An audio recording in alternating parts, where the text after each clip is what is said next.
और आइए शुरुआत कर रहे हैं आज की सबसे बड़ी खबर के साथ। क्या अरविंद केजरीवाल जो दिल्ली के मुख्यमंत्री हैं, उनके डिप्टी, उनके right hand Manish Sisodia jail जाएंगे? ये स्थिति बन रही है, ये हालात बन रहे हैं। घंटों से रेड चल रही है। केजरीवाल के देखिए बहुत करीबी, साथ में पार्टी बनाई, साथ में आंदोलन किया, साथ में डिप्टी भी बने केजरीवाल के, कंधे से कंधा मिलाकर चलते मनीष सिसोदिया। इनके घर पर सुबह से रेड हो रही है।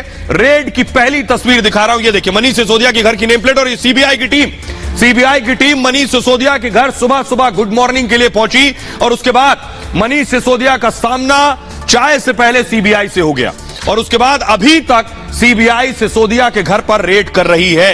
यह पहली तस्वीर है। अगली तस्वीर दिखाइए जरा। ये आप देख रहे हैं मनीष सिसोदिया घेरे में नजर आ रहे हैं जिस वक्त सीबीआई उनके घर पर रेड कर रही थी, सवाल जवाब कर रही थी, दस्तावेज खोज रही थी। मनीष सिसोदिया घर में मौजूद है। ये देखिए खड़े हुए मनीष सिसोदिया। सीबीआई लगातार उनसे सवाल कर रही है और घर में तलाशी ले रही है। अब तक सिर्फ इतना ही नहीं, अब अगली तस्वीर दिखाइए इधर। ये है सिसोदिया की गाड़ी। सीबीआई ने मनीष सिसोदिया की कार की तलाशी ली है। गाड़ी खुलवाकर अंदर क्या दस्तावेज मौजूद है, कौन से पेपर्स मौजूद हैं, चप्पे चप्पे पर जांच तलाश जारी है सीबीआई की। सवाल एक बहुत बुनियादी है, आपको याद होगा अभी ज्यादा दिन नहीं हुए, 15 अगस्त को प्रधानमंत्री नरेंद्र मोदी ने एक बात कही थी। उन्होंने कहा था कि अब भ्रष्टाचार को देश से खत्म करना है किसी भी तरह से। यानी लाल किले की प्राचीर से प्रधानमंत्री ने कह दिया था और यह साफ कर दिया था कि अब करप्शन पर कार्रवाई होगी और बड़े बड़े लोगों पर कार्रवाई होगी। इसीलिए उन्होंने कहा था कि 130 करोड़ देशवासियों का साथ चाहिए मुझे। देखिए जरा रिपोर्ट।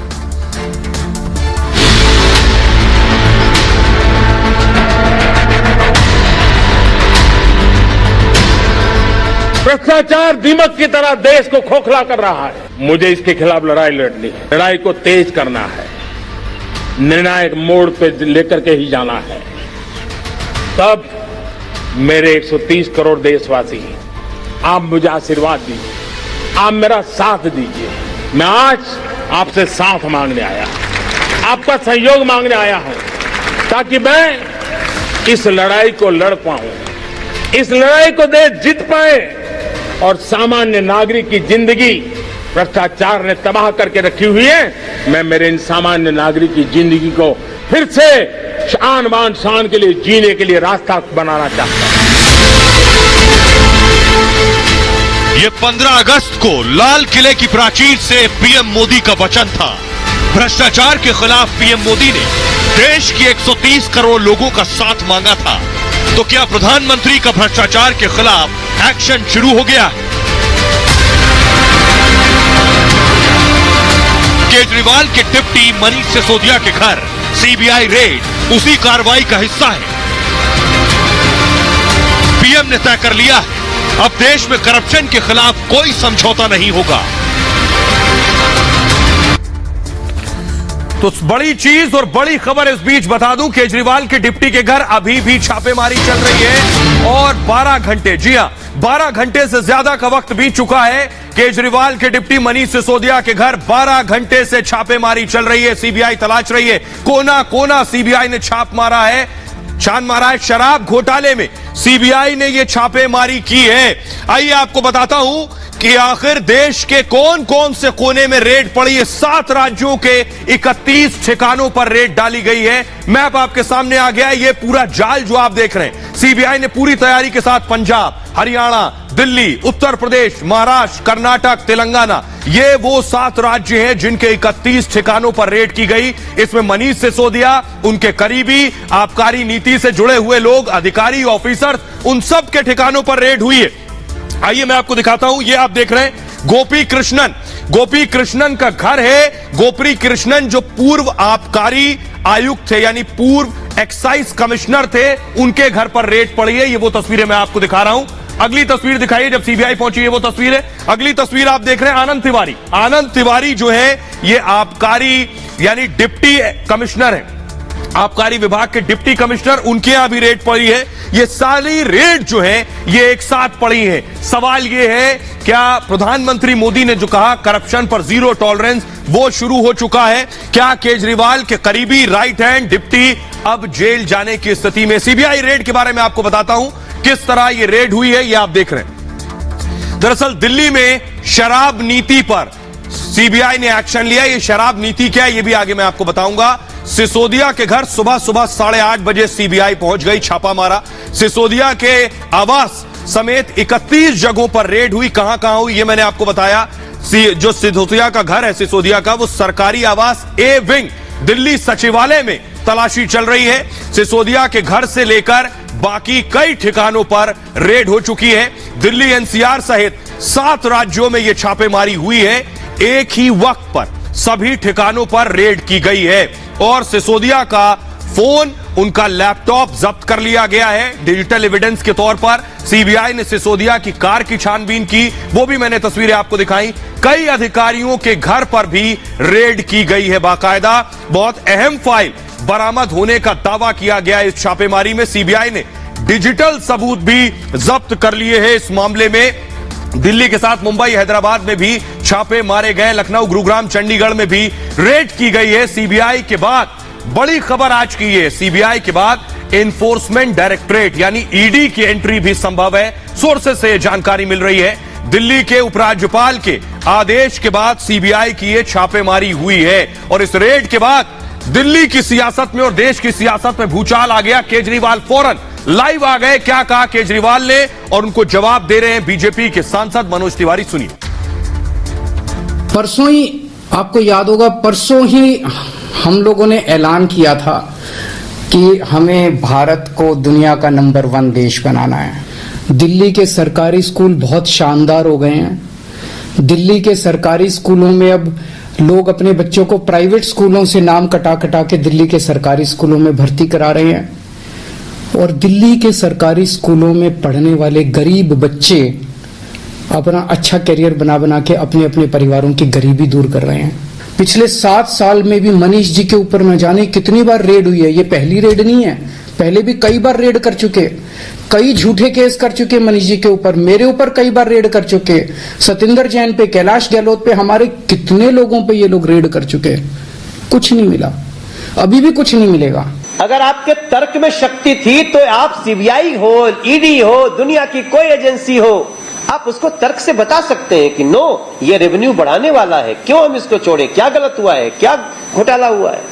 जांच के नाम लेते ही शराब नीति का वापस होना, इसमें बदलाव लाना, ये बता रहा है कि दाल में कहीं न कहीं कुछ काला है। तो इनको अपने पद से मनीष सिसोदिया को तुरंत इस्तीफा देना चाहिए। और आइए अब आपको दिखाने जा रहा हूं मैं कि कैसे इस सियासी संग्राम के बाद ट्विटर पर, सोशल मीडिया पर युद्ध छिड़ गया, वो दिखाने जा रहा हूं। लेकिन उससे पहले देखिए मनीष सिसोदिया क्या कह रहे हैं। जिनके घर रेड पड़ी है मनीष सिसोदिया, सबसे पहले उन्हें जान लीजिए वो क्या कह रहे हैं। मनीष सिसोदिया ने कहा सीबीआई आई है, उनका स्वागत है। वो कह रहे हैं कट्टर ईमानदार हैं, बच्चों का भविष्य बना रहे हैं, अच्छे काम वाले को परेशान कर रहे हैं। मनीष सिसोदिया कह रहे हैं इसलिए देश नंबर 1 नहीं बन पाया। ये लोग दिल्ली मॉडल से परेशान हैं। स्वास्थ्य मंत्री, शिक्षा मंत्री को पकड़ा ताकि शिक्षा, स्वास्थ्य का काम रोका जा सके। दोनों के ऊपर झूठे आरोप लगाए गए हैं। कोर्ट में सच सामने आएगा, पूरा सहयोग करेंगे ताकि सच सामने आए। मुझे तुम्हारी साजिशें तोड़ न सकेंगी। लाखों बच्चों के लिए स्कूल बनाए, बच्चों की जिंदगी में आई मुस्कान मेरी ताकत है। तुम्हारा इरादा मुझे तोड़ने का है, मेरा इरादा बेहतर भविष्य बनाने का है। यह है मनीष सिसोदिया का ट्वीट। आइए अब आपको सुनवाता हूं, लेकिन उससे पहले मैं आपको दिखाऊं कि मनीष सिसोदिया ने ट्वीट किया, उसके बाद फौरन तक जो आम आदमी पार्टी के कार्यकर्ता थे, एमपीएन दीजिए इसका, आम आदमी के पार्टी के कार्यकर्ता मौके पर पहुंच गए, प्रदर्शन करने लगे, हंगामा करने लगे। ये पुलिस मौके पर पहुंची और इन्हें डिटेन किया गया। जो बसें खड़ी हैं ये देख रहे हैं, कार्यकर्ताओं को ले जाया गया जो प्रदर्शन कर रहे थे। यानी सीबीआई की रेड हो तो इस तरह का प्रदर्शन शुरू हो जाता है। ये आप देख रहे हैं, बसों में भरा गया इन कार्यकर्ताओं को, उसके बाद लेकर जाया गया। सुनिए जरा क्या कह रहे हैं आम आदमी पार्टी के कार्यकर्ता। आप लोग प्रोटेस्ट नहीं, हम अपने नेता के समर्थन में और हम जो है हम अपने नेता के हम धरना प्रदर्शन अपने नेता के समर्थन में यहाँ पर आए हुए हैं। सीबीआई अगर जांच कर रही है तो जांच करने दीजिए। हम सीबीआई की जांच पूरा सहयोग कर रहे हैं। न हम कोई धरना कर रहे हैं, न बदला कर रहे हैं, न पुलिस की गुंडागर्दी। सीबीआई क्यों झूठी झूठी चीजों पे जांच करके हमारे नेता को परेशान? आप एजेंसीज पे सवाल खड़े नहीं, सवाल क्यों उनको परीक्षा नहीं। तो आपने लोगों को सुन लिया, लेकिन इसके बाद कैसे सियासी संग्राम छिड़ा है, भूचाल आया है, ये देखिए जरा। चारों तरफ से हमले होने लगे। संजय सिंह ने कहा बदले की राजनीति की उम्र लंबी नहीं होती है। इस रेड के बाद सिसोदिया ने शिक्षा मॉडल से पूरी दुनिया में नाम किया है। सिसोदिया को अब सीबीआई से डराया जा रहा है।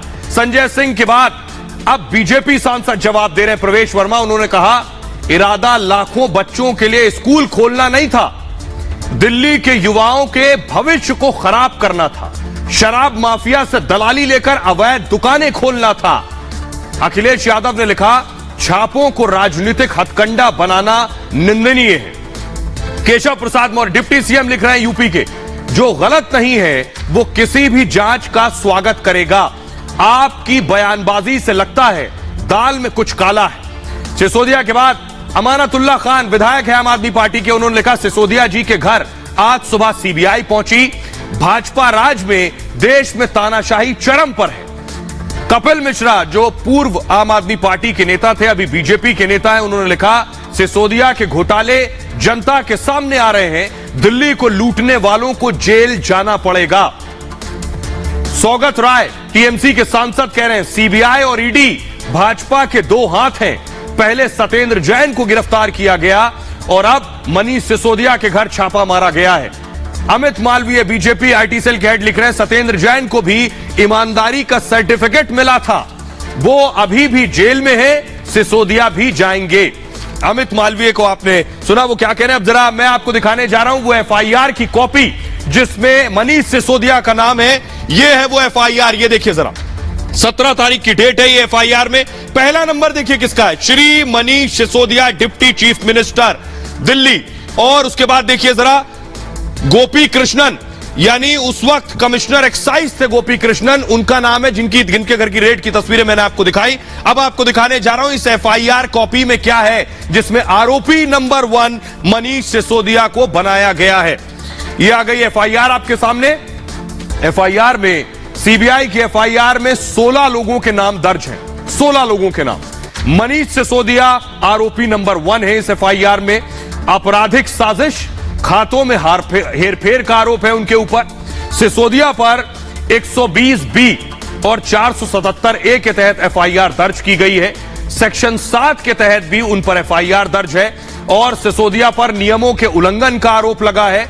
शराब नीति बनाने में नियमों की अनदेखी का इल्जाम उनके ऊपर है। शराब व्यापारियों को फायदा पहुंचाने का आरोप मनीष सिसोदिया पर है। L1, L7 ये लाइसेंस के नंबर होते हैं, L1, L7 लाइसेंस देने में घोटाले के आरोप हैं। L1 सबसे बेहतर लाइसेंस। केन बियर पॉलिसी में गड़बड़ी का आरोप मनीष सिसोदिया पर है। सिसोदिया के सहयोगी को 1 करोड़ रुपए देने का आरोप है और दिनेश अरोड़ा को समीर महेंद्रू ने 1 करोड़ रुपए दिए। सिसोदिया के सहयोगी हैं दिनेश अरोड़ा, एफआईआर में नाम है, मतलब क्यों दिए गए ये पैसे। तत्कालीन आबकारी आयुक्त आरव गोपी कृष्णा भी इसमें आरोपी हैं। डिप्टी आबकारी आयुक्त आनंद कुमार को भी आरोपी बनाया गया है। अतिरिक्त आबकारी आयुक्त पंकज भटनागर का नाम भी इस एफआईआर में दर्ज है। एफआईआर में 9 व्यापारी, 2 कंपनियों का नाम शामिल है। यह है एफआईआर। आइए अब आपको सुनवाता हूं, सुनिए जरा आम आदमी पार्टी के सांसद संजय सिंह क्या कह रहे हैं और एक और सांसद बीजेपी के प्रवेश वर्मा क्या कह रहे हैं, दोनों को सुनिए। कि अगला 2024 का जो चुनाव हिंदुस्तान में होने जा रहा है वो चुनाव आम आदमी party versus Bharatiya Janata party होगा। क्योंकि जैसे ही दिल्ली और पंजाब से निकलकर अरविंद केजरीवाल जी गुजरात पहुंचते हैं,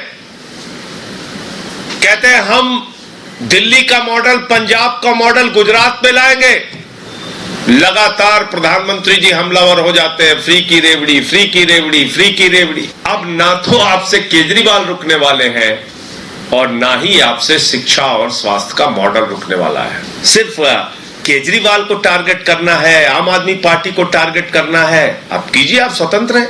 येदियुरप्पा भ्रष्टाचार के मामले में निकाले गए, फिर उन्हीं को पार्टी में ले लिया, उनको संसदीय बोर्ड में शामिल कर दिया।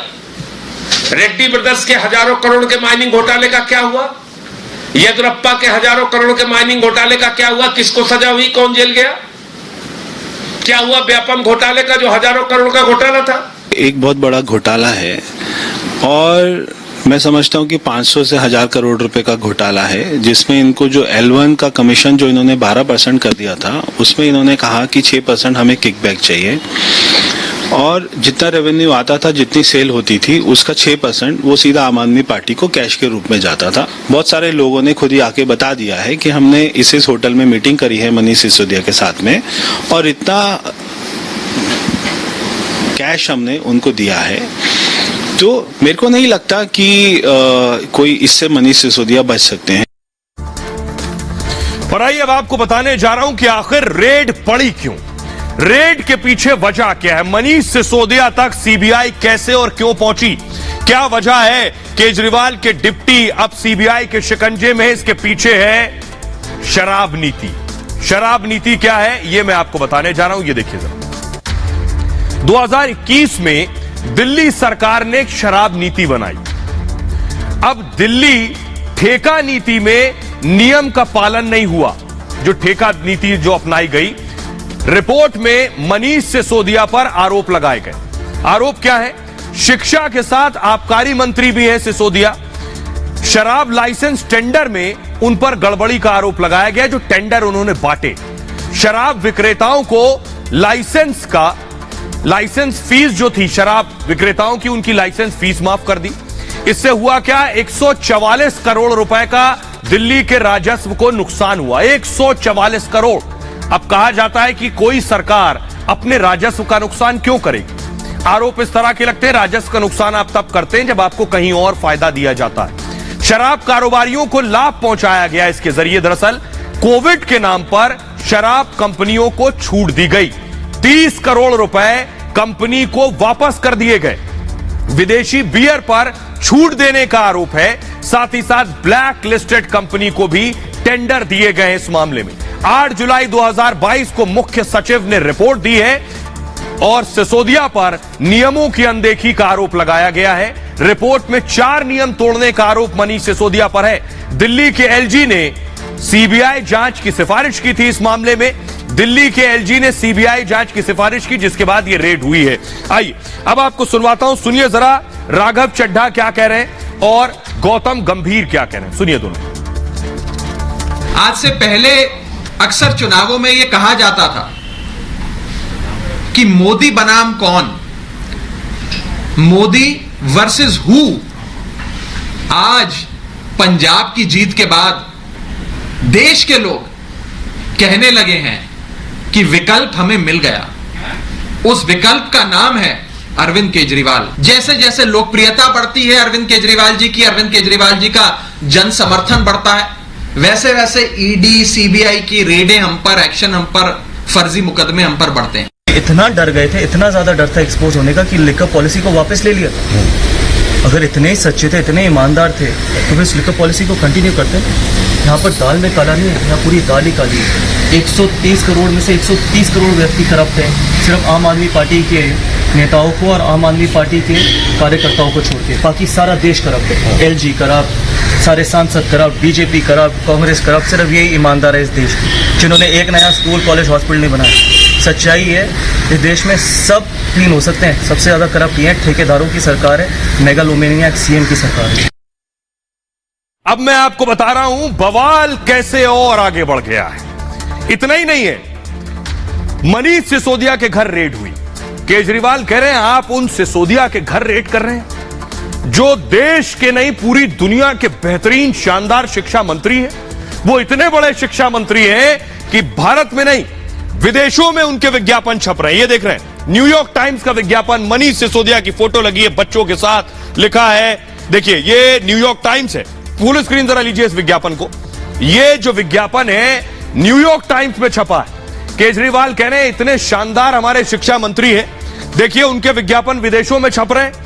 विदेशी अंग्रेजी अखबार उन्हें समझ रहे हैं, जान रहे हैं। मनीष सिसोदिया का फोटो है, ऊपर बच्चों का फोटो है, इतने शानदार स्कूल बना दिए हैं मनीष सिसोदिया ने। इतना ही नहीं, एक और अखबार देखिए जरा, अगली तस्वीर दिखाइए। सिर्फ न्यूयॉर्क टाइम्स में नहीं, यह भी इत्तेफाक है कि आज ही न्यूयॉर्क टाइम्स में भी छपा है और आज ही खलीज टाइम्स में भी छपा है। ये देख रहे हैं आप, एक और अखबार, इसे भी फुल स्क्रीन लीजिए। मनीष सिसोदिया का फोटो इसमें है, बच्चों का फोटो है, सेम वही तस्वीर है जो न्यूयॉर्क टाइम्स में लगी है वो इस अखबार में लगी है। यह भी इत्तेफाकन है कि आखिर कैसे दोनों अखबार में एक ही तस्वीर लग गई। ये आप दो तस्वीरें देख रहे हैं, ये देख रहे हैं आप, ये है खलीज टाइम्स। अब आइए इस पर पूरा बवाल क्या है ये मैं आपको बताता हूं। ये विज्ञापन क्या है, कहां से दिए गए, इस पर भी दूसरा बवाल चल रहा है। देखिए जरा, दो अखबारों में विज्ञापन छपे हैं। न्यूयॉर्क टाइम्स में सिसोदिया की तस्वीर छपी हुई है बाकायदा, और दिल्ली के शिक्षा मॉडल की इसमें तारीफ की गई। इसमें लिखा है our children are worth it, शीर्षक से लेख लिखा हुआ है। और दिल्ली में शिक्षा को लेकर आज हालात जो है वो बदल गए हैं, यह भी इस आर्टिकल में लिखा है। सोचिए 2021 में 100% छात्र पास हो गए। इतना ही नहीं, केजरीवाल ने इसके लिए करोड़ों रुपए खर्च किए हैं, यह बीजेपी का कहना है। दिल्ली में दूसरे राज्य भी इस मॉडल को अपना रहे हैं, यह इस अखबार में लिखा है। बीजेपी ने इस विज्ञापन को, इस एड को पेड न्यूज बताया है कि पैसा देकर यह विज्ञापन छपवाया गया। अब जरा सुनिए केजरीवाल क्या कह रहे हैं इस विज्ञापन पर और मनोज तिवारी क्या कह रहे हैं। न्यूयॉर्क टाइम्स के फ्रंट पेज के ऊपर पूरी दुनिया के सबसे शक्तिशाली देश के सबसे बड़े अखबार के फ्रंट पेज के ऊपर भारत के बारे में इतनी अच्छी खबर छपना, दिल्ली के बारे में इतनी अच्छी खबर छपना, हर भारतवासी का आज सीना चौड़ा है। मैं सभी भारतवासियों को बधाई देना चाहता हूं, बहुत बहुत बधाई। इस खबर में मनीष सिसोदिया जी की फोटो छपी है। इस खबर का मतलब यह है कि मनीष सिसोदिया को भारत, दिल्ली का नहीं, देश का नहीं, दुनिया का सबसे अच्छा शिक्षा मंत्री घोषित किया गया। एक तरह से मनीष सिसोदिया जी दुनिया के सबसे अच्छे शिक्षा मंत्री हैं। जो सीबीआई की रेड है, इससे इतना क्यों घबराए हुए हो Arvind Kejriwal ji, Manish ji? It is just a inquiry, आप उनका जवाब दीजिए। लेकिन जवाब नहीं देंगे, क्या करेंगे? ये देखो जी, न्यूयॉर्क टाइम्स में छपा है। अच्छा, अब हमको, हमारे देश को न्यूयॉर्क टाइम्स की सर्टिफिकेट दोगे आप अरविंद केजरीवाल? न जाने भारत के खिलाफ कितने फेक और निगेटिव न्यूज के जिम्मेदार न्यूयॉर्क टाइम्स का सर्टिफिकेट आप लो अरविंद केजरीवाल जी। भारत को जरूरत नहीं है। हमें अच्छी तरह पता है कि आपकी पेड न्यूज की क्या मास्टरी है।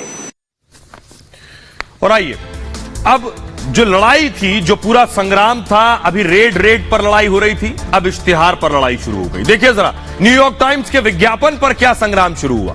केजरीवाल ने लिखा, जिस दिन न्यूयॉर्क टाइम्स में शिक्षा मॉडल की तारीफ हुई, यानी अखबार में छपा, उसी दिन सिसोदिया के घर केंद्र ने सीबीआई भेज दी। पहले भी कई रेड हुई, कुछ नहीं निकला, अभी भी कुछ नहीं निकलेगा। मनोज तिवारी ने लिखा, लो जी, यहां भी पकड़े गए। न्यूयॉर्क टाइम्स, खलीज टाइम्स में एक ही फोटो लगा है। आम आदमी पार्टी दिल्ली की जनता का पैसा बर्बाद कर रही है। कपिल मिश्रा ने लिखा, न्यूयॉर्क टाइम्स और खलीज टाइम्स दोनों में एक ही दिन एक जैसी खबर, यह पेड न्यूज है, पैसे देकर छपवाया गया लेख है। केजरीवाल की चोरी, झूठ दोनों पकड़े गए। अमित मालवीय लिख रहे हैं, एक व्यक्ति द्वारा लिखे गए आर्टिकल कैसे छपे, केजरीवाल का सबसे अच्छा बचाव प्रमोशन है।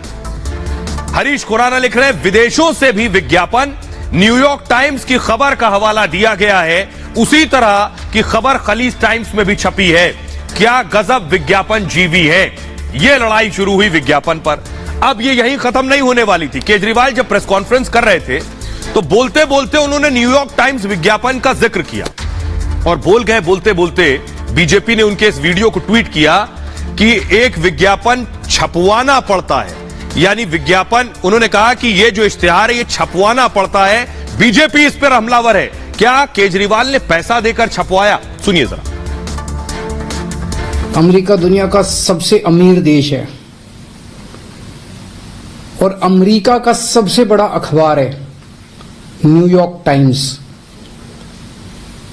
न्यूयॉर्क टाइम्स में खबर छपने के लिए बड़ा मुश्किल होता है। न्यूयॉर्क टाइम्स में खबर छपना, न्यूयॉर्क टाइम्स में खबर छपने के लिए न्यूयॉर्क टाइम्स में खबर छपने के लिए बड़ा मुश्किल होता है। न्यूयॉर्क टाइम्स में खबर छपना,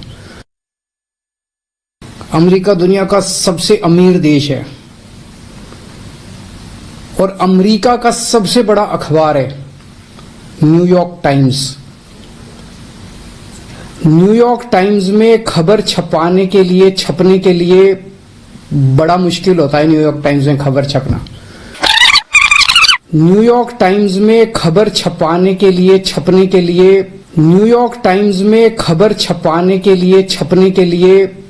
बड़ा मुश्किल होता है न्यूयॉर्क टाइम्स में खबर छपना। तो ये आप केजरीवाल को सुन रहे थे।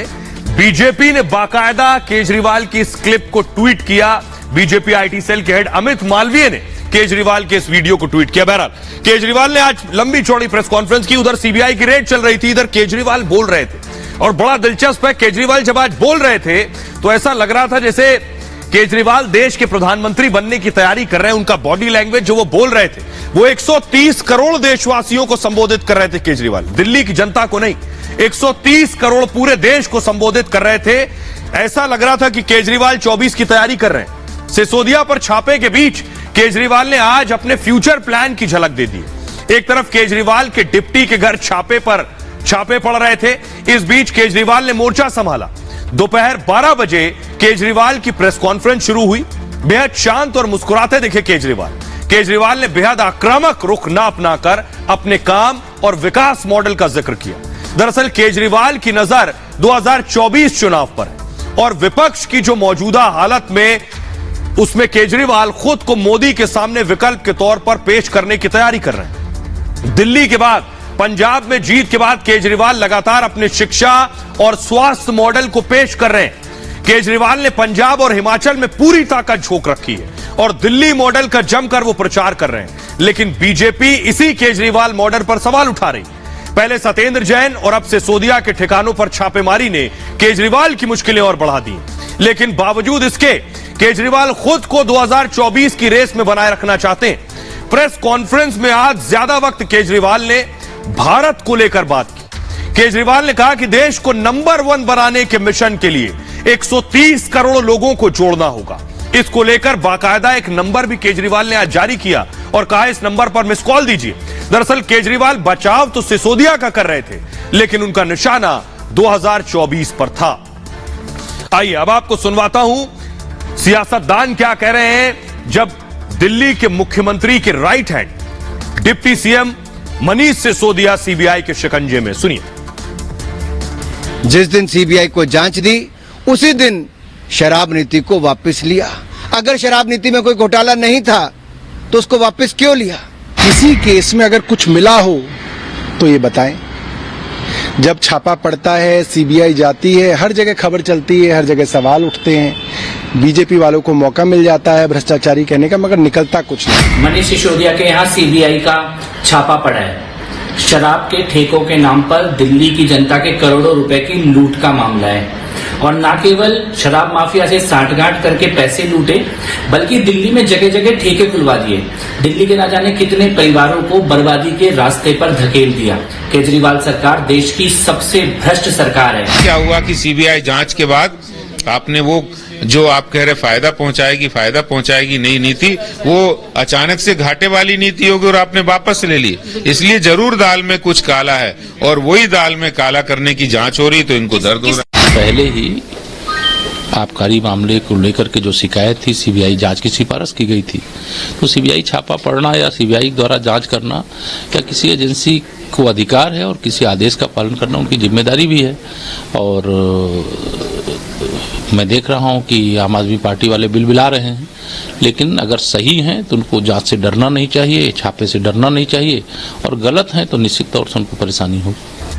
अब सवाल एक बहुत बड़ा यह है कि क्या प्रधानमंत्री नरेंद्र मोदी जिस भ्रष्टाचार की बात कर रहे थे कि अब देश में भ्रष्टाचार पर एक्शन होगा, 2024 लोकसभा चुनाव का एजेंडा सिर्फ एक होगा कि देश में जीरो करप्शन।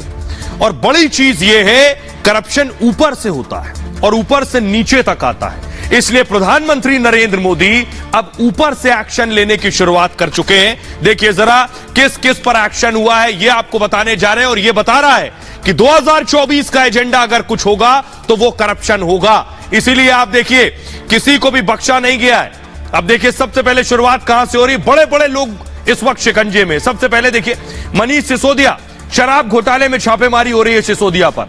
अगला नाम देखिए, केजरीवाल के दूसरे मंत्री मनीष सिसोदिया के बाद Satyendra Jain, money laundering case में गिरफ्तारी हुई। बड़े लोगों तक हाथ डालना और पहुंचना आसान काम नहीं है। प्रधानमंत्री जो कर रहे हैं उन्हें पता है इसमें क्या चीजें और किन चीजों का सामना करना है। संजय राउत 1034 करोड़ के घोटाले में गिरफ्तार हुए।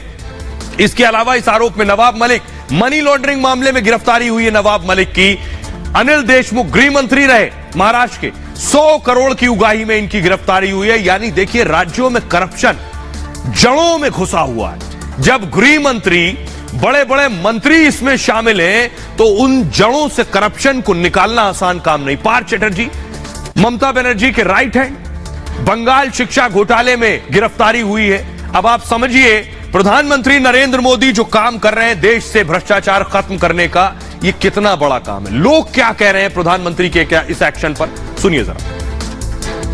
2014 में जब से मोदी जी की सरकार बनी है तब से उन्होंने शपथ ली थी कि इस देश को भ्रष्टाचार मुक्त बनाना है। ये जो अभियान चल रहा है, ये 60 साल पहले चालू हो जाना चाहिए था। अब आज कोई सरकार आई है जो इस काम में आगे बढ़ रही है। और देश का धन जिन्होंने लूटा है उनका चेहरा भी भाजपा सरकार समाज के सामने ला करके दिखाएगी। जब से भारतीय जनता पार्टी सरकार बनी तब से भ्रष्टाचार के ऊपर काम हो रहा है। लगातार काले धन वालों छापेमारी करके काला धन निकाला जा रहा है। वो धन आम जनमानस हित की ला जाइए, सिर्फ माननीय मोदी जी की सरकार निश्चित है। प्रधानमंत्री जी भ्रष्टाचार को रोकने में लगातार काम कर रहे हैं। और दूसरा विषय, इससे पहले भी बिहार और कलकत्ता में बिल्कुल पैसा जनता का जो दबा के रखे हुए थे सामने आए। खबरों में आगे बढ़ते हैं। आज की एक और बड़ी खबर है, क्या आपने खाई है डोलो 650? आपने दवा कोरोना के दौर में खाई होगी, डोलो 650। ये जो दवा आप देख रहे हैं, ये डोलो 650 आपने भी खाई होगी। कोरोना के टाइम में बुखार जब आए तब भी आपने डोलो खाई होगी। इस डोलो में भी बड़ा खेल है, बड़ा घोटाला है। कभी आपने सोचा डॉक्टर आपको सिर्फ डोलो क्यों लिख रहे हैं?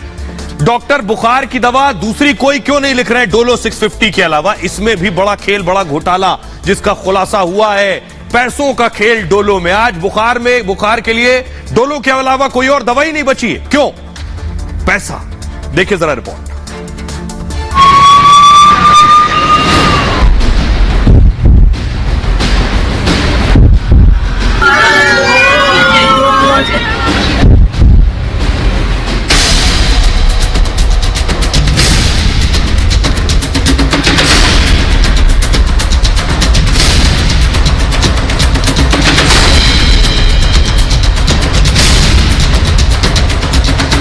डोलो 650 mg आपने खाई या आपको डॉक्टर ने खिलवाई? पूरे कोरोना में बुखार की सिर्फ एक दवा, डोलो 650। नीले रंग की स्ट्रिप में आने वाली डोलो के पीछे बहुत बड़ा खेल छिपा है। डॉक्टरों पर आरोप है वो आपको डोलो खिलाकर अपनी जेबें भर रहे थे। कैसे पूरे देश में बुखार की सिर्फ और सिर्फ एक ही दवा चल रही है और वो है डोलो। लेकिन डोलो की इस जादुई राहत के पीछे का जिन्न भी सामने आ गया और अब ये मामला अदालत तक पहुंच गया है। कोर्ट में जब सुनवाई चल रही थी तो जज साहब ने भी कहा, हाँ, मुझे भी डोलो ही 650 खिला दी गई। और आइए अब आपको बताता हूं डोलो के पीछे खेल क्या है। सबने डोलो खाली, पता नहीं चला, लेकिन डोलो में 1000 करोड़ रुपए बहा दिए गए। आपको डोलो खिलाई जा सके सिर्फ इसलिए। ये देखिए, आगे डोलो घूम रही है और डॉक्टर्स का मन भी इसी डोलो में डोल गया और सबको डुला दिया उन्होंने। कैसे? ये जो डोलो 650 है, इसमें खेल ये हुआ, डोलो बुखार में सबसे ज्यादा खाई जाने वाली दवा है। पहली सबसे बड़ी बात, डोलो 650 प्रिस्क्रिप्शन में लिखी गई। जब आप डॉक्टर के पास गए, उसने क्या लिखा? डोलो 650। आरोप क्या है कि डॉक्टरों ने गिफ्ट लेकर डोलो 650 लिखी है। डॉक्टर कोई दूसरी दवाई नहीं लिख रहा था। डोलो की कंपनी ने थोड़े बहुत नहीं, 1000 करोड़ रुपए के गिफ्ट बांट दिए। डॉक्टरों को बाहर घूमने के लिए बाकायदा खर्चा दिया गया, तभी डोलो लिख रहे थे सारे डॉक्टर, ऐसा आरोप है। बुखार की दवा डोलो माइक्रो लैब्स जो कंपनी है वो बनाती है दरअसल, और ये कंपनी कई और दवाइयां भी बनाती है। हुआ यह कि आयकर ने यानी इनकम टैक्स ने छापेमारी की।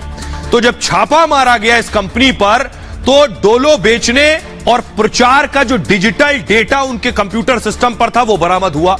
और उस डिजिटल डेटा से पता यह चला कि 1000 करोड़ रुपए इस डोलो को डॉक्टर आपके पर्चे में लिखें और आपको बताएं कि आप डोलो 650 ही खाएं, इसके लिए भी पैसा दिया गया है। 9 राज्यों के 36 ठिकानों पर आयकर विभाग की टीम ने छापेमारी की।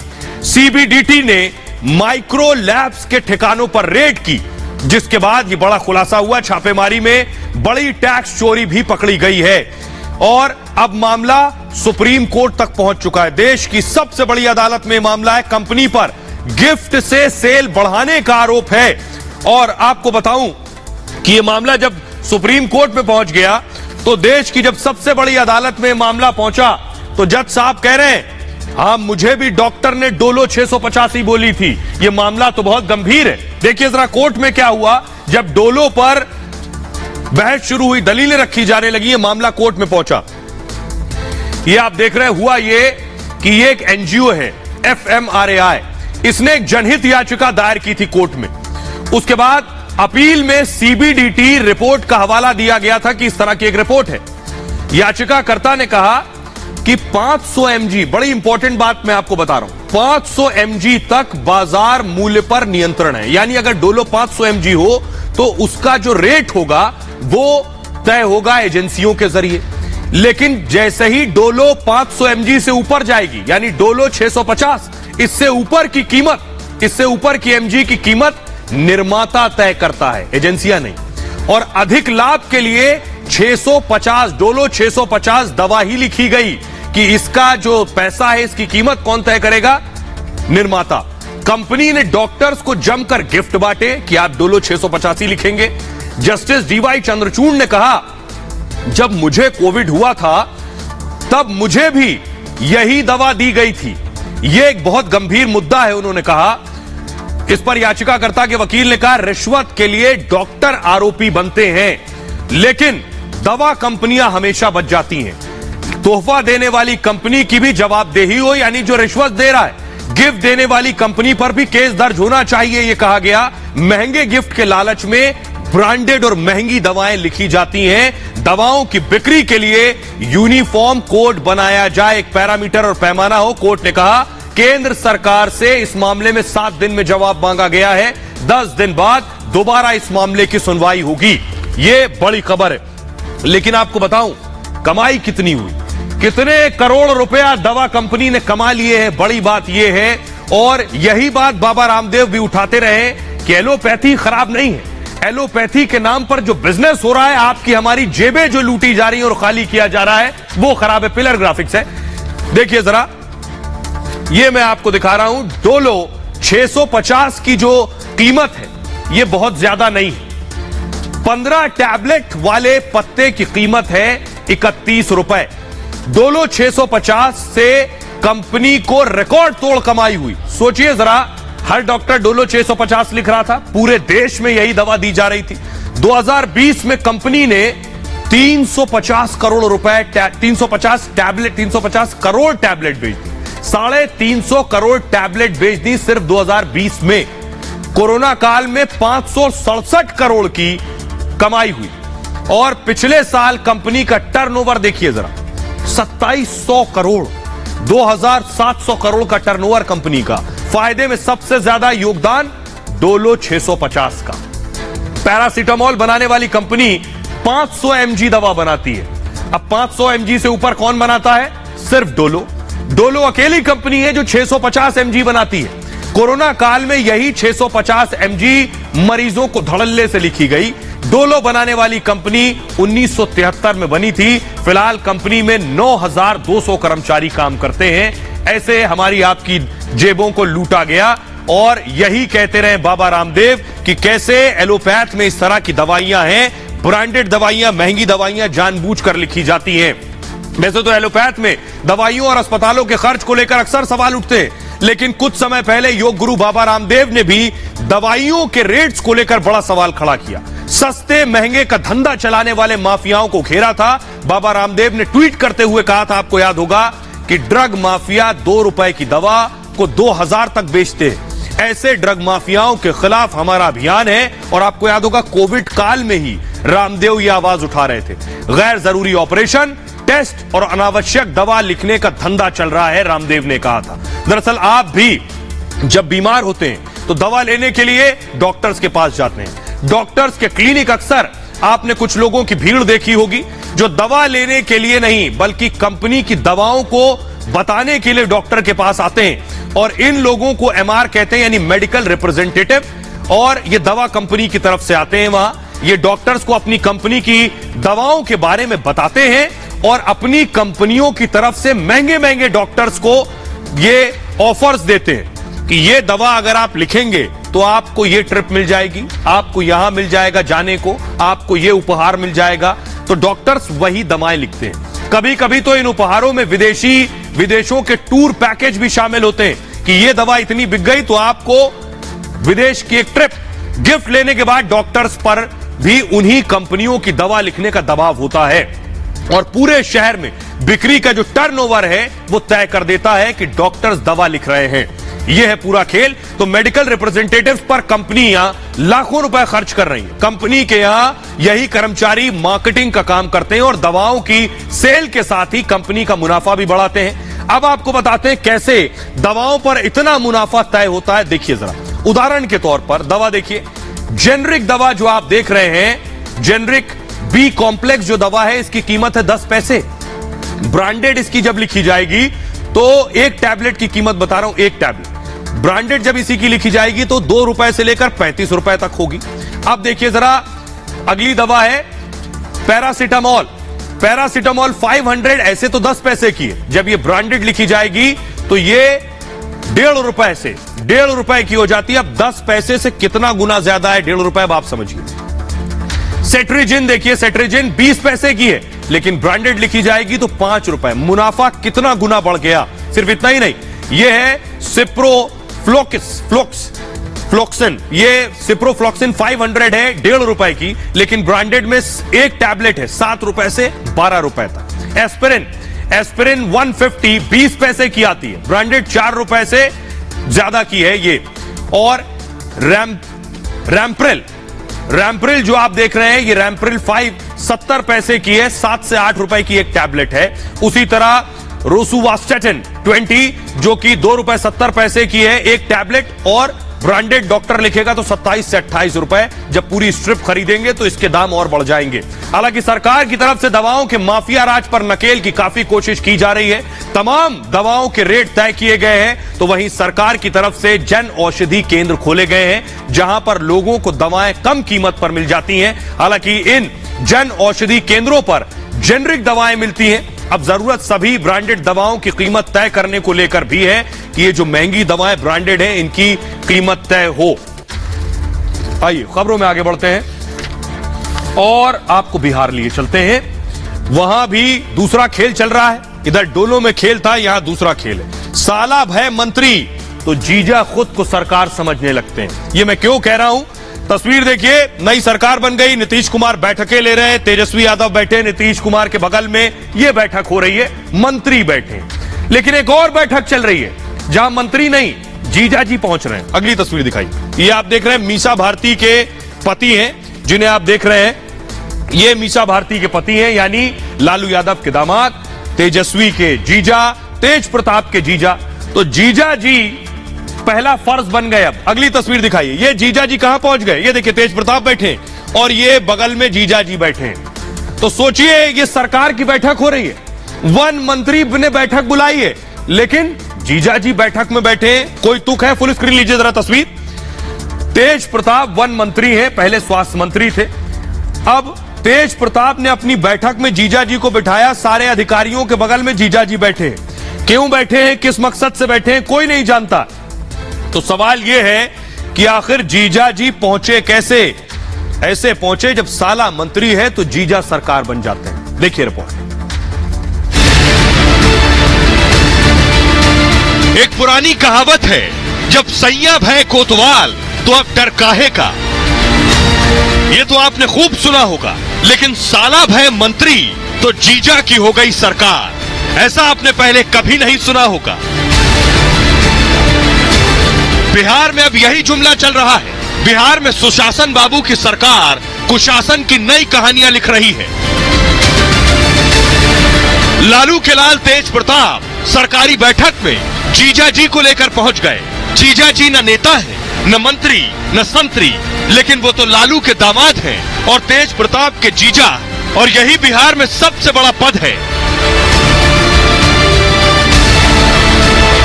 भारत छोड़ो आंदोलन के दिन बनी सरकार कृष्ण जन्माष्टमी आते आते ऐसी लीला करती नजर आ रही है कि बिहार में एक बार फिर चर्चा में है और सियासत चरम पर है।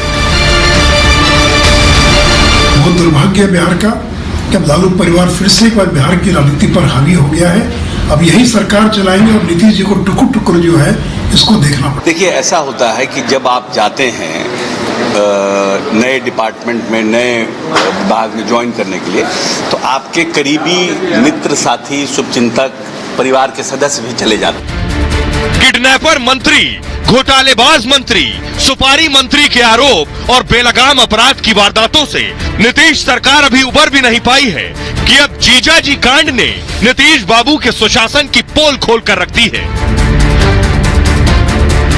शायद इसीलिए लोग कहने लगे हैं कि सरकार में शामिल लालू यादव की पार्टी में पार्टी ही परिवार है जैसा कोई शब्द डिक्शनरी में नहीं है, बल्कि अब तक परिवार ही पार्टी से आगे निकलकर आरजेडी परिवार ही सरकार में बदल गई है।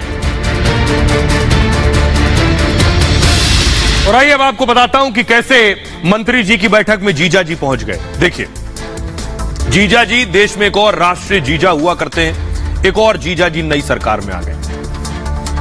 मंत्री जी के साथ बैठक में जीजा जी शामिल हुए और हुआ ये कि मंत्री तेज प्रताप की बैठक में जीजा जी गए। तेज प्रताप के बगल में बैठे उनके जीजा शैलेश यादव। तेज प्रताप ने प्रदूषण नियंत्रण बोर्ड की बैठक बुलाई थी और बढ़ते प्रदूषण पर चर्चा के लिए यह बैठक बुलाई गई थी। हुआ यह कि पटना के परिवेश भवन में प्रदूषण पर यह चर्चा हुई और बैठक में तमाम आला अधिकारी शामिल थे। उसी बीच जीजा जी भी बैठे थे। किसी अधिकारी ने शैलेश यादव का विरोध नहीं किया वहां, जीजा जी का, उनका नाम शैलेश यादव। सरकारी बैठक में प्राइवेट आदमी नहीं जा सकता है, पहली बार। शैलेश यादव मंत्रालय की बैठक में शामिल हो चुके हैं और खबर के बाद मंत्री तेज प्रताप ने चुप्पी साध ली। उनके पास कोई जवाब नहीं। मुख्यमंत्री नीतीश कुमार ने भी कोई बयान नहीं दिया है। ये तो अभी इब्तिदा है, शुरुआत है, आगे आगे देखिए होता है क्या। अब जरा सुनिए क्या कुछ कह रही है बीजेपी। बड़े बेटे तेज प्रताप यादव की समीक्षा बैठक में दामाद, क्या नीतीश जी आपने आदेश निकाल दिया? क्या बैठकों के अंदर दामाद दोनों ही भाग ले सकेंगे? और देखिए, किसी आईएएस की हिम्मत नहीं है कि वो यह भी पूछ सके कि आप कौन हैं। इसलिए नीतीश जी आप रोक नहीं पाएंगे और अगर हिम्मत है तो उन लोगों पर कार्रवाई कीजिए जो आईएएस अधिकारी उस बैठक में मौजूद थे, जिन लोगों ने और उन लोगों को बैठक से बाहर नहीं किया। ऐसा होता है कि जब आप जाते हैं नए डिपार्टमेंट में, नए विभाग में ज्वाइन करने के लिए, तो आपके करीबी मित्र, साथी, शुभचिंतक, परिवार के सदस्य भी चले जाते हैं। शैलेश जी चले गए होंगे इनको, क्योंकि फर्स्ट टाइम जा रहे थे पोल्यूशन कंट्रोल बोर्ड, ऐसा हमें लगता है, तो वो गए होंगे। लेकिन शैलेश जी को ध्यान रखना चाहिए था कि when there is an official meeting going on, he should escape from that meeting. तो अशोक चौधरी को आप सुन रहे हैं, वो कह रहे हैं कि उन्हें नहीं जाना चाहिए था। तो एक तो जीजा कांग्रेस की जीजा है और एक ये जीजा है। आइए मैं आपको बताता हूं क्या कुछ हमला हो रहा है। बिहार बीजेपी के प्रवक्ता निखिल आनंद है, वो कह रहे हैं बिहार के वन मंत्री तेज प्रताप को हल्के में न लें। वो कह रहे हैं हमारे भाई शैलेश जी भी बड़े अच्छे आदमी हैं। मेरा दावा है कि आरजेडी के सभी मंत्रियों से, यानी जो जीजा जी हैं वो आरजेडी के सभी मंत्रियों से शैलेश जी ज्यादा समझदार और टैलेंटेड हैं। शैलेश भाई का अगर आशीर्वाद रहा तो तेज प्रताप सबसे बेस्ट मिनिस्टर साबित होंगे। यह लिखा है निखिल आनंद ने। अगला इसमें एक और ट्वीट है, वो प्ले कीजिए। आप देखिए, आरजेडी के प्रवक्ता ने लिखा, शैलेश किसी काम से तेज प्रताप से मिलने गए थे और मीटिंग चल रही थी, इसलिए इंतजार के लिए कहा गया उनसे, और किसी मंत्री के चैम्बर में जाना कोई गुनाह नहीं है। शैलेश ने किसी अधिकारी को कोई निर्देश नहीं दिया। सवाल यह है कि जीजा जी मिलने गए थे, क्या कोई सामान्य आदमी ऐसे आकर मीटिंग में बैठ सकता है? ये जो तर्क है, ये तर्क कम और कुतर्क कम। आइए अब मैं आपको बताता हूं कि जीजा जी के बारे में तो आपने जान लिया किसके जीजा हैं। जीजा जी किसके शौहर हैं, कहां से पढ़ाई लिखाई की है, वो भी आपको बताते हैं। क्योंकि बीजेपी क्यों कह रही है कि अगर जीजा जी कमान संभाल ले तो तेज प्रताप का मंत्रालय और बेहतर काम करेगा। तेज प्रताप के बहनोई हैं शैलेश यादव, और बड़ी बहन जो मीसा भारती हैं उनके पति हैं शैलेश। शैलेश ने इंजीनियरिंग में ग्रेजुएशन किया हुआ, बीटेक किया है। उन्होंने आईआईएम से मैनेजमेंट की पढ़ाई की है, आईआईएम से कंप्यूटर इंजीनियरिंग का कोर्स किया हुआ है, और 1999 में मीसा भारती से शैलेश की शादी हुई थी। तब शैलेश यादव इन्फोसिस में नौकरी किया करते थे। शादी के बाद उन्होंने नौकरी छोड़ दी है। आरजेडी के चुनाव कैंपेन में वो अक्सर देखे जाते हैं और मीसा भारती के साथ रैलियों में भी नजर आते हैं। 2018 में मनी लॉन्ड्रिंग मामले में ईडी ने उनसे पूछताछ की थी। शैलेश के राजनीति में आने की खबरें भी आती रहती हैं। शैलेश यादव के पिता बैंक में नौकरी करते थे, ये उनका तारुफ है। तो सिर्फ इतना ही नहीं, आइए अब तेज प्रताप का और तस्वीरें दिखाता हूं आपको। ये देखिए, नए वन मंत्री चिड़ियाघर पहुंच गए तेज प्रताप। चिड़ियाघर पहुंचकर शेर से बोलने लगे, हंसो, हंस के दिखाओ। फुल स्क्रीन लीजिए जरा, फुल स्क्रीन सुनिए। हंसता है दांत कभी कभी खोलता है। तेज प्रताप कह रहे हैं, हंस सम्राट, हंस के स्वागत करो, इधर इधर आओ। ये देखिए, शेर से कह रहे हैं हंस के स्वागत करो। वन मंत्री पहुंचे हैं, मंत्री जी का स्वागत हो रहा है शेर से। कहा जा रहा है हंस हंस के स्वागत करो। सुनिए, हंसता है दांत कभी कभी खोलता है। सम्राट, हंस के स्वागत करो, इधर इधर आओ।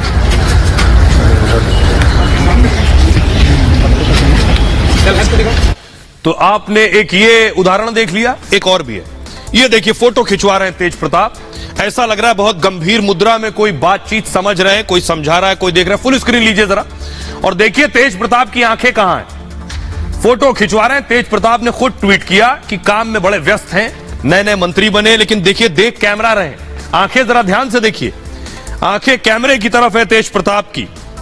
बहरहाल, आइए अब मैं आपको दूसरी तस्वीर दिखाता हूं। ये तो तेज प्रताप जीजा जी को ले गए, जो छोटे भाई तेजस्वी उप मुख्यमंत्री, वो बैठक में अपने दोस्त सलाहकार को ले गए। ये देखिए जरा, ये तेजस्वी बैठे हैं और बैठक में बिठा लिया अपने सलाहकार को। ये हो रहा है बिहार सरकार में। ये तेजस्वी को आप देख रहे हैं सलाहकार के साथ। आइए आपको बताता हूं कैसे सलाहकार को लेकर पहुंच गए और कैसे चलेगी ऐसे बिहार में सरकार। अब ऊपर वाला ही मालिक है।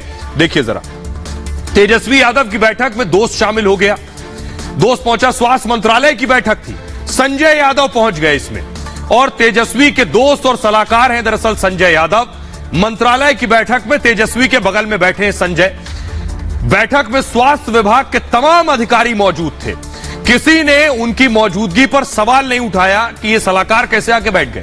हरियाणा के महेंद्रगढ़ के रहने वाले हैं संजय यादव दरअसल, और तेजस्वी उनकी सलाह को आंख मूंद कर मान भी लेते हैं। इसके पहले भी बैठकों में वो शामिल होते रहे हैं। सवाल ये, खबर ये भी है कि तेज प्रताप ने ये खबर लीक की है कि वहां भी तो भाई के साथ भी तो सलाहकार बैठा था, मैंने जीजा जी को बिठा लिया तो कौन सा गलत किया। क्योंकि तेज प्रताप की बैठक में बहनोई शामिल हुए, जिसके बाद तेज प्रताप की किरकिरी हो रही थी दरअसल, और इसका नुकसान ना हो इसलिए तेज ने यह नया कांड कर दिया। तेज प्रताप यादव स्वास्थ्य मंत्री के साथ साथ डिप्टी सीएम भी हैं।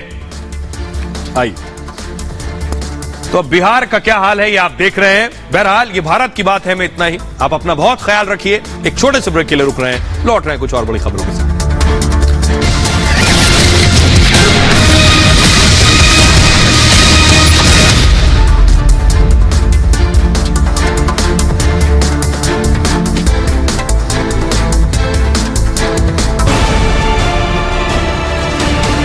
मुझे पूछिए अर्नब, तुम्हारे लिए पहले क्या आता है, तुम्हारा धर्म या राष्ट्र धर्म? और मैं कहूंगा मेरे लिए भारत पहले आता है, राष्ट्र धर्म पहले आता है।